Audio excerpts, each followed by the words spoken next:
confessar-se apenas a Deus pode ser igual a nunca se confessar a ninguém.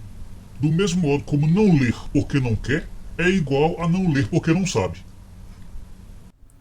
Professor JV, ainda persiste a crítica ignorante contra a Igreja, vinda das alas mais reacionárias das igrejas da Reforma, apontando a confissão auricular como desnecessária ou absurda, já que a confissão a Deus seria mais do que suficiente para salvar.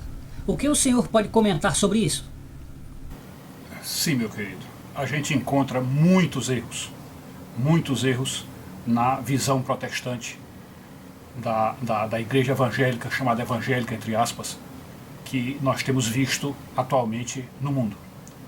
Mas o erro, que é aquele erro da não confissão, isto é, de reprovar a confissão auricular, de não se fazer na igreja protestante a confissão ao pastor como se faz ao padre, isto é um erro catastrófico, é um erro assim terrível. E a gente pode se lembrar que a Escritura Sagrada diz que aquele que confessa o seu pecado e deixa, este sim é que é bem-sucedido no reino de Deus. Afora aquela outro versículo na Escritura Sagrada diz: confessai os vossos pecados uns aos outros. Mas em termos da letra da Escritura, a gente não vai encontrar algo assim específico para determinar a confissão ao padre ou ao pastor. Não há isso especificamente na Escritura. Mas o erro é catastrófico da seguinte forma: todo pecador, toda pessoa que comete pecado, e todos nós assim o fazemos, precisa empreender na sua vida o bom combate. O bom combate que o apóstolo São Paulo fala é aquela luta diária contra o pecado.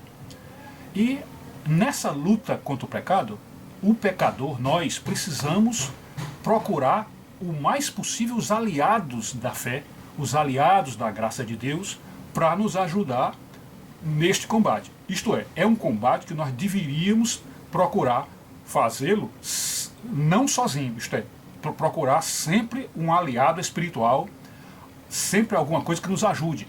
Na igreja protestante mesmo, eu me lembro bem que eu ouvia que quando alguém se entregava a Jesus, imediatamente após aquela entrega de aceitação de Jesus perante a igreja, o pastor fazia uma espécie de uma palavra final, perguntando quem vai ser o amigo irmão do fulano que acaba de se entregar a Jesus. E aí a igreja escolhia 2 ou 3 irmãos, ou de preferência um irmão, que ia acompanhar espiritualmente aquela pessoa.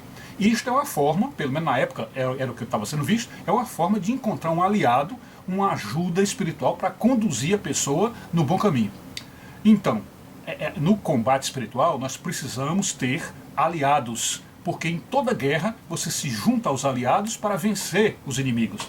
E assim também é nesse bom combate de que Paulo fala, tanto na carta aos Gálatas como aos Efésios, de que nós precisamos nos revestir de toda a armadura de Deus e com essa armadura de Deus também se juntar aos outros soldados de Cristo nesse combate.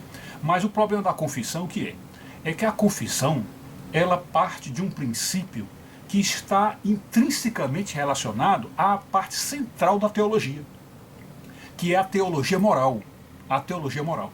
Então, na teologia moral, você encontra aquelas determinações da Escritura Sagrada sobre as virtudes, os vícios e as virtudes. Então, é dentro da teologia moral que você vê isso. E nas virtudes, existem as chamadas virtudes teologais. E dentre as virtudes teologais, as 3 maiores são o amor, em primeiro lugar, a fé, em segundo lugar, e a esperança, em terceiro lugar. Mas são 3 virtudes imprescindíveis à salvação.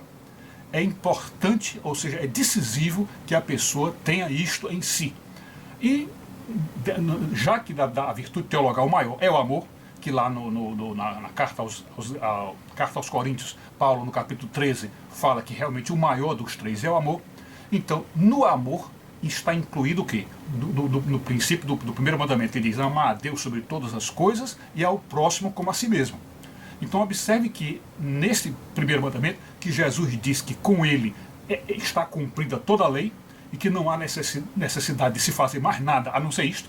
Então essa prática desse amor, que é o ágape, dentro do nosso coração, tanto recebendo de Deus como devolvendo a Deus, e recebendo do próximo e devolvendo ao próximo, então essa tríade de amor essa comunhão, essa teia de amor, é que é parte do sonho de Deus, do projeto de Deus para salvar a alma humana.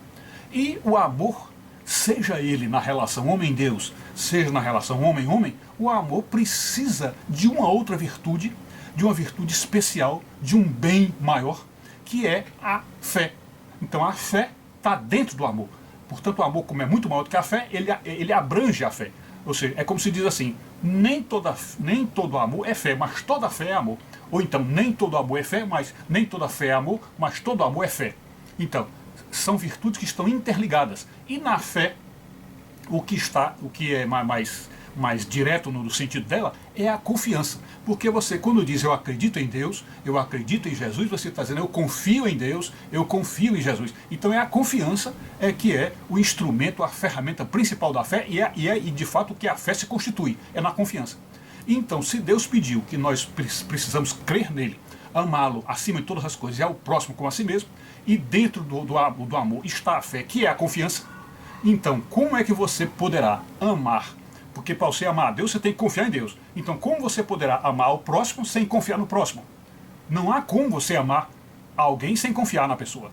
E isso, converse com a sua mulher, converse com a sua namorada e pergunte, olha, eu posso te amar sem confiar em ti?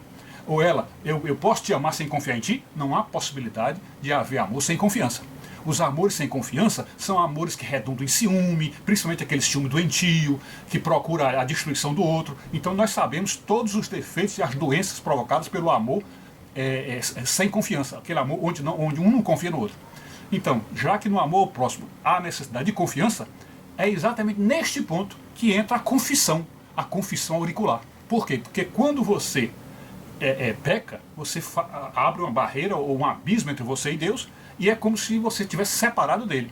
E quando você, então, no amor ao próximo, você confia ao ponto de você amar alguém, que a sua confiança é tão grande ao ponto de você confiar na pessoa, então você pode chegar para essa pessoa e dizer, olha, eu cometi pecado tal, eu fiz isto.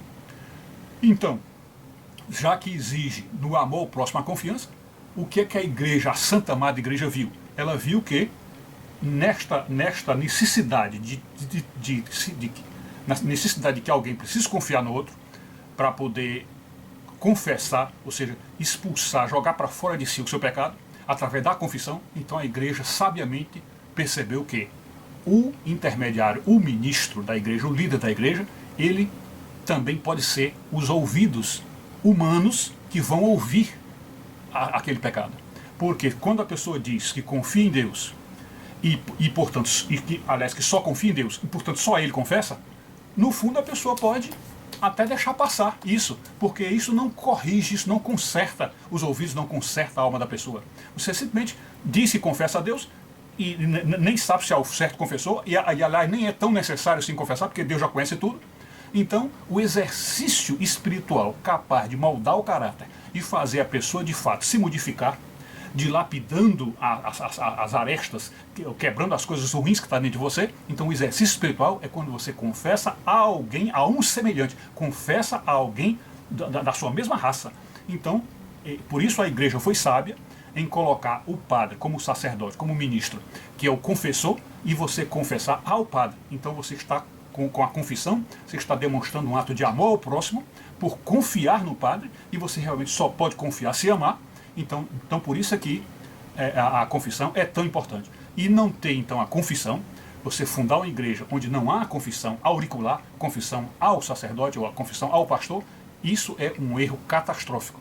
E é por isso que você vê nas igrejas protestantes que há uma quase, vamos dizer assim, uma contaminação desbragada de vícios e de fofoquinhas e de problemas, porque existe aquele segredo. Então a tendência da hipocrisia de se criar, de se espalhar é muito grande.